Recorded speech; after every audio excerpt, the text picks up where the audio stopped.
Welcome to Pastor's Chat today. We're continuing to look at Philippians 1 verses 12 through 18. Paul is talking about his circumstances here. Now, Paul had other plans, no doubt, for what he thought God wanted him to do. Yet the Holy Spirit of God had other plans for him, and God has him in prison for a purpose. And so we're talking about what happens when life doesn't go as we planned it.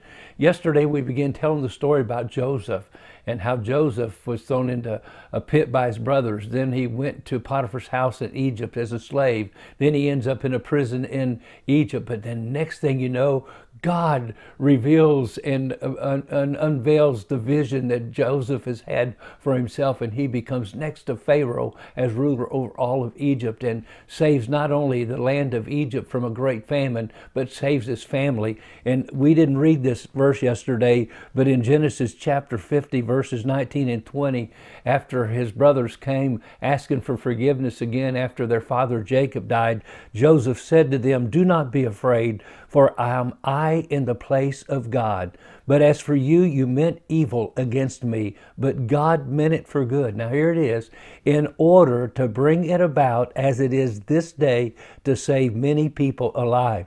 Now we're looking at Philippians 1:12, where Paul says, "But I want you to know, brethren, that the things which happened to me have actually turned out for the furtherance of the gospel." Paul's in prison. He's in chains. He's chained between guards. But there he's having the opportunity to share the good news of Jesus Christ. So even in our setbacks, even in our disappointments, even in situations we never would choose, God is working, and God can use it all for His glory to bring about the furtherance of the gospel of Jesus Christ. Another great story after the book of Genesis is in Exodus, the story of Moses. And Moses, when he's 40 years old and been trained in all the arts and military arms of the Egyptians, thinks he's going to deliver the people in Israel after 400 years after Joseph, actually. And Moses now is going to deliver them. And so he starts that process and kills somebody, and then he ends up running for his life. And for 40 years, he ends up in a desert, He thought God was going to use him earlier. He had all the equipment, he had all the knowledge, he had all the background, everything. And yet God wanted to put him out there in a desert watching smelly sheep.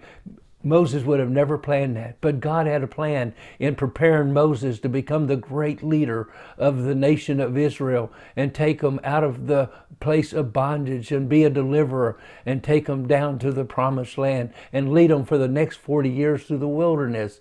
Oh, my friend, it's awesome how God works in our lives through the strangest situations and circumstances that we would never choose. And then you think of David, little David boy, maybe when he was 12, 13 years old, out playing his harp on a hillside and praising God and worshiping and getting to know God, looking at the creation, watching God's sheep and thinking, man, it's awesome taking care of these sheep. And he, though, begins to dream what maybe God would want to use him for. And then, he ends up being anointed king by Samuel. He has no idea what that means, but wow, something good is happening. And then the next thing you know, he kills a Goliath, and everybody is excited about David. But then Saul gets jealous, and then for the next 12, 15 years, David is fleeing for his life.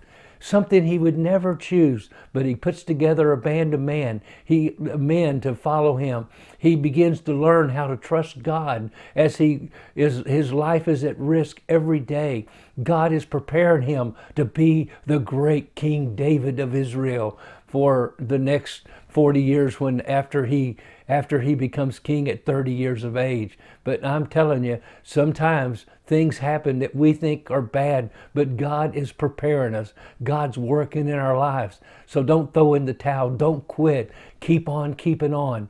And God will continue to do something that will amaze you. And so Paul says, here I am in prison, but it's turned out for the furtherance of the gospel. And we'll talk more about that in the next few days.